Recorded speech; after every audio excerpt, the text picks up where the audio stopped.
जिंदगी जिंदगी तो खालिक और मालिक ने बहुत खूबसूरत अता की, पर मैं जिंदगी से डरती हूँ। जिंदगी कभी इबादत है, जिंदगी कभी गुमराही का निशान है। मैं कोई जायदाद तो नहीं हूँ, जिंदगी में हलचल भी है, चंचलपन भी है। बाहया होकर हाथों में हाथ थाम कर जिंदगी का रक्स गाए आलम में झूमना भी चाहती हूँ। लोगों से डरती हूँ जो मजहब के ठेकेदार बने बैठे हैं, जो शायरी और मौसीकी को हराम करार देते हैं। जिसको हराम करार देते हैं उससे भी डरती हूँ।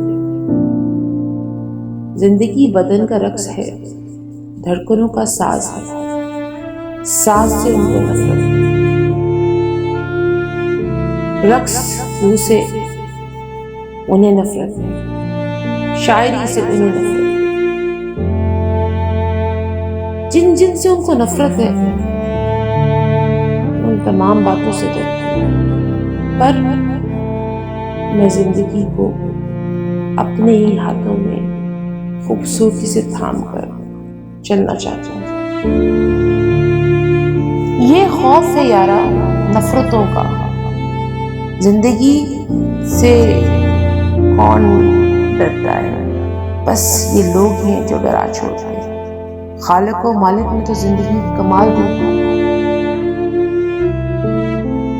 खुदकुशी से डरते हराम है, वरना इनके लफ्जों ने तो इंसान को वहां ठहरा देते हैं कि शायद इंसान खुद ही मर जाए।